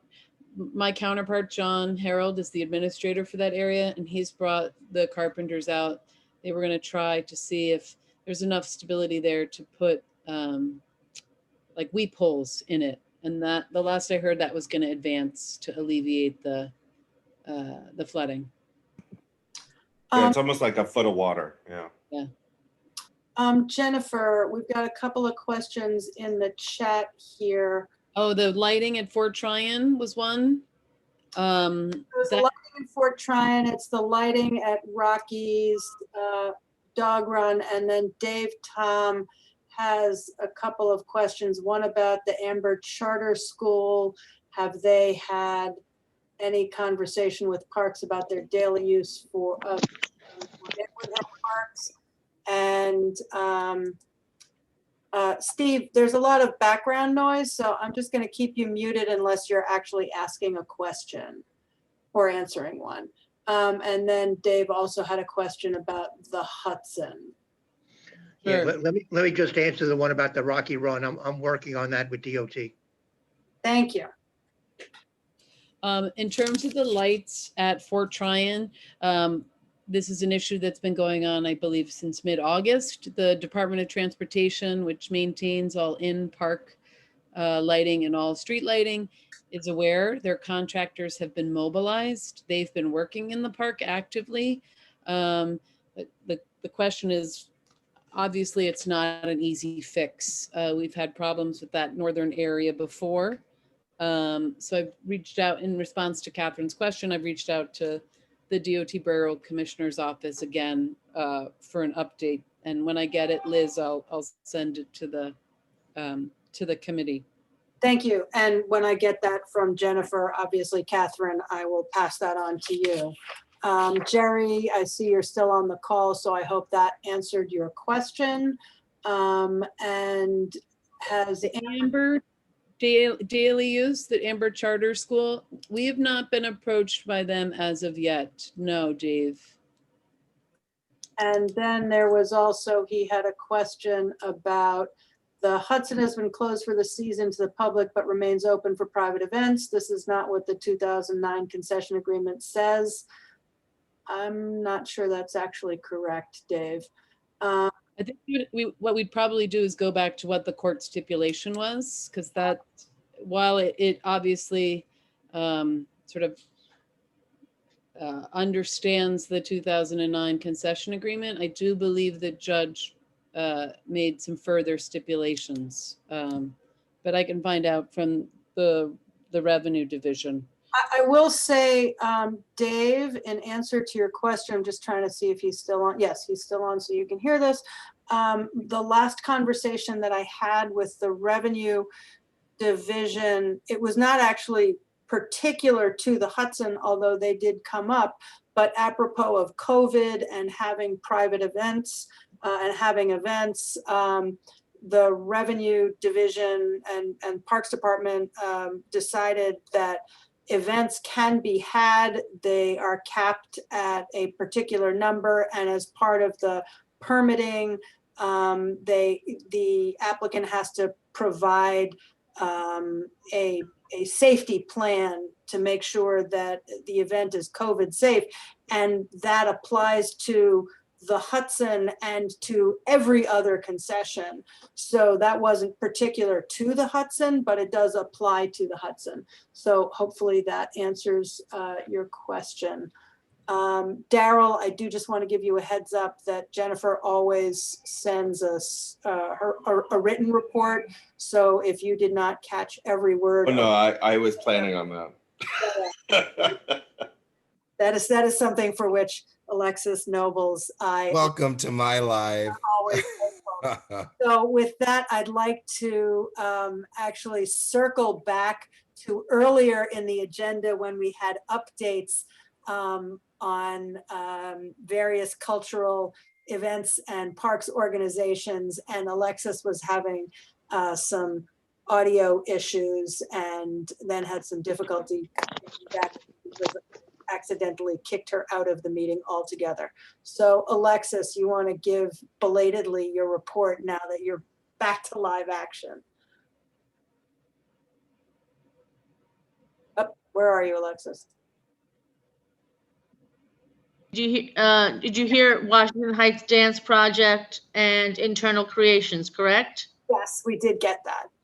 Okay, so the other was just good old Inwood Artworks, continuing their podcasts and their story times that they are doing on, sorry.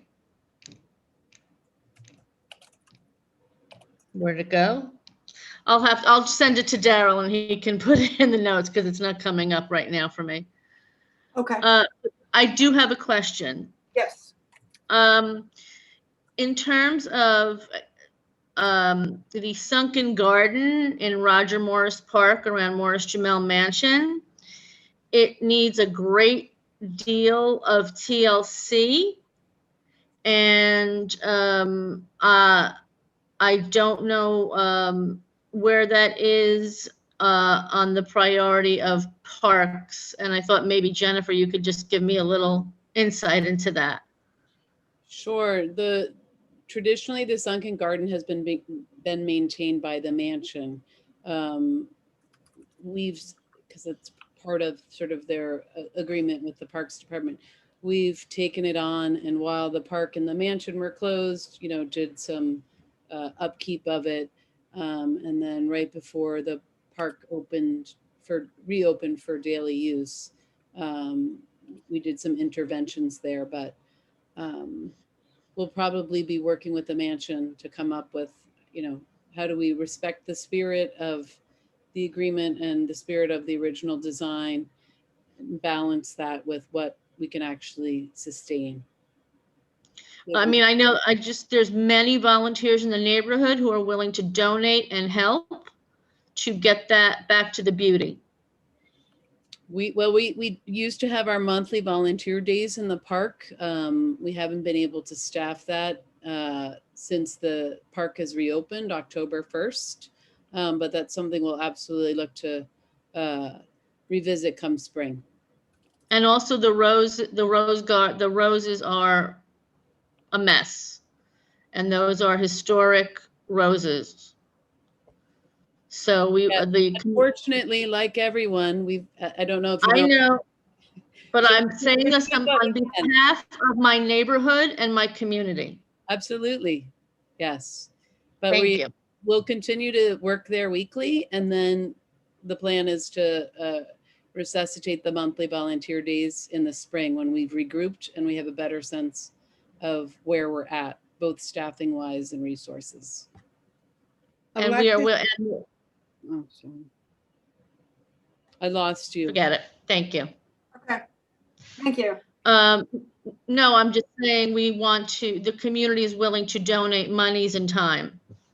Well, before we do that, we don't want to just plant. We want to make sure it's something that we can sustain. So let us finish having our. Yeah, we know that. All right, and I We're would, just letting you know. and I would encourage you to continue this conversation offline. Sally. Yeah, I disappointed the Morris Jamal. We made a pollinator garden there at Garden Camp, not this past summer, but the summer before. So I would be more than thrilled to work on the pollinator garden part of that project. Great, thank you, Sally. Sally and her butterflies. What can I say? We love that. Okay, I think we do not have any items of new business. Is there a motion to adjourn? Motion to adjourn. Seconded. Thank you. Before we kill this entirely, I just have a couple of, I want to just make sure that I've answered these questions in the chat. Paola, if you can send me the chat transcription and the attendance as well. Okay. And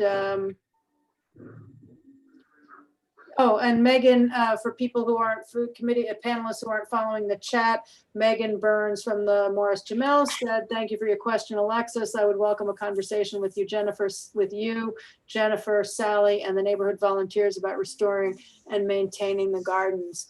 Yeah, I mean, I think that, what can I say? We're, you know, it's always been hard times and the times are getting even harder. So I love that there are so many people who care about the parks and the institutions in this community and are willing to back up their love of these places with their sweat equity. And I love that these institutions welcome that participation. So, you know, that's fantastic. And on that note, I think we're adjourned. Good night, guys. Thank you. Good night. Thank you, Liz. Thank you, committee. Thank you all. Thanks, everyone. Thank you, everybody. Good night, John Boy. Elizabeth.